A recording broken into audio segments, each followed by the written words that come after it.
Alrighty everybody, welcome back to Culz Book Reviews. Today we are checking out The History of Carnosaur by Joseph Palinkas. This one I stumbled on because friend of the channel, John LeMay, actually helped put this one together. He didn't write it, but he did help format it and get it out there, and shared a post. And with me being kind of a fan of Carnosaur, I was like, oh, I gotta check that one out. That should be a fun one, a little history of it. I also heard of Joseph's name because of Dino Diego's couple of videos he did on the history of the Carnosaur films. Joseph was mentioned, so I thought that was kind of fun to go from the book not being published at that point to it is now published. So before it gets too dark, let's check out the cover and give you my review. Alright, so up front we got really nice artwork of a couple of the different dinosaurs that you guys should recognize, the models from the Carnosaur series, and of course their T-Rex, which was kind of vintage 50s inspired, as well as a little bit of DNA, just harkening back to that DNA experimenting that was going on in the novel and movies. There's no title or words on the front, which I think is really kind of unique. I guess there is the target species, like pelican it says there, target species chicken up top, but no title or author name. It's kind of unique. I haven't seen that one before, but I do like the style. On the spine we see History of Carnosaur by Joseph Palinkas. And on the back we do see a picture of Joseph up there, and just talks a little bit about the Carnosaur films as well as the book itself, and the ISBN if you need it. Including the aftermath section, this one clocks in at 150 pages. Definitely not a super long read, but it is an enjoyable one, I think. It is broken up into different parts, being of the different films. This one's Raptor, which is kind of I guess, a pseudo-sequel, but you can see mainly words, but there are pictures and scripts and press releases throughout, which is kind of really neat to see, as well as some artwork. You can see the concept art of the Albertosaurus, Tyrannosaurus, Baryonyx, and Daspletosaurus for Carnosaur 2. But yeah, let's get to my thoughts of the book. So yeah, growing up, I do remember at least the first two Carnosaurs. I remember them on VHS. The first one definitely got more of the viewings than the second one for me personally, and neither of them compared to the 3 Jurassic Parks that came out when I was growing up. I watched those ones a ton, as well as Walking with Dinosaurs. I was definitely big into dinosaurs, still am, as you guys probably can tell at the channel. And Carnosaur's always been one that I wanted to dive into. I think at some point, hopefully in the near future, we'll actually do some deep diving on the 3 Carnosaur films and maybe the 2 pseudo-sequels, spin-offs, whatever you want to call them.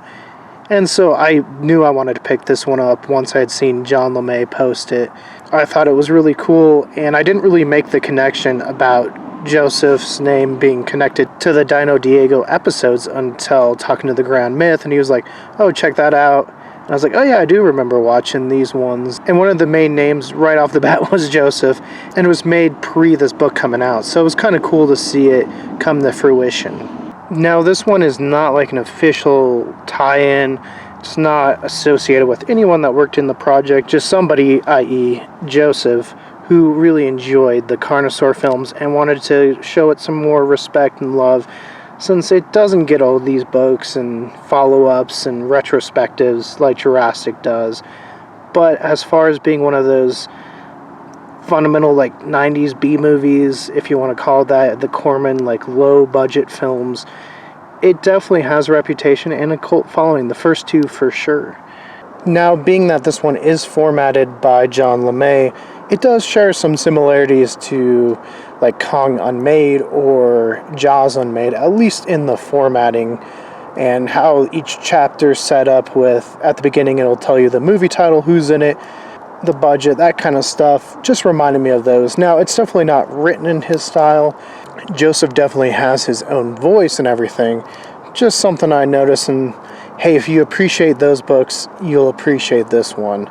Maybe Carnosaur doesn't have the unmade history that those ones do, but it was fun to see kind of some of the different setbacks and different ideas that the Carnosaur series was trying to go for. And I know at a couple points Spinosaurus is brought up as maybe the big bad.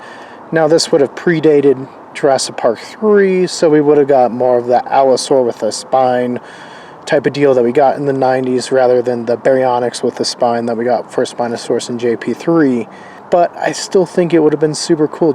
You know, Spinosaurus, my favorite dinosaur, but then perhaps had it gotten the Carnosaur role, it doesn't get the big bad of JP3, which was already kind of limbo because baryonyx was kind of what they were going for originally, but it wasn't big enough, right? Baryonyx is also brought up in here, and it's also interesting to see how Corman himself wanted more of like a 50s style dinosaur. He didn't want the Jurassic Park style dinosaurs, but at some point he did want a Velociraptor. Obviously it's more marketable after Jurassic Park than Deinonychus, even though Deinonychus is what Jurassic Park's raptors were originally, with the whole Velociraptor Anthropus like mix up in dealio.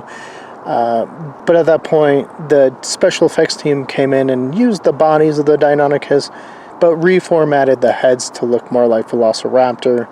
I think something also that's really cool about this book is there's a lot of interviews from people that worked on it, produced it, behind the scenes, that kind of stuff, as well as maybe some YouTubers, i.e. Dino Diego, as well as we get some quotes from Brandon Tenold, which is a channel I know I've referenced quite a bit on here, one I watched. So it was cool to see all this come together. It just felt like a kind of like everyone's project come together. Like you can go watch their videos and then read this, and it just gives you a deeper, better view of the Carnosaur series. So I'd never think that's a bad thing. I think considering this is Joseph's first book, it's pretty well written.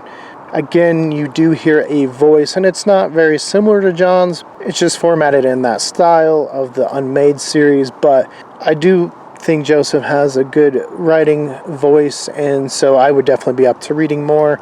I don't know what other books he'd be interested in writing, if it's more film history and stuff like that, but I think it would be kind of cool. I do recommend this. I don't want to go too in depth. Like I said, it's only 150 pages, and I think Carnosaur just deserves some more love. You guys can definitely find this one on Amazon and check it out for yourselves, and hopefully at some point we'll be able to do an interview with Joseph and talk more about Carnosaur, maybe even have him on a deep dive episode. I think that'd be super, super cool. But until next time, guys, I'm going to rate this about a 7.5 to 8 out of 10. I think it's definitely worth the pickup if you're a fan of Carnosaur, or even if you're not a fan of Carnosaur, maybe you like dinosaurs, or maybe like B movies, or just like movies in general, like history of films. Pick this one up. I think you'd enjoy it. But until next time, guys, for more Culz Book Reviews, click that link to your left. For more about us here at Culz Paranormal, click the link to your right.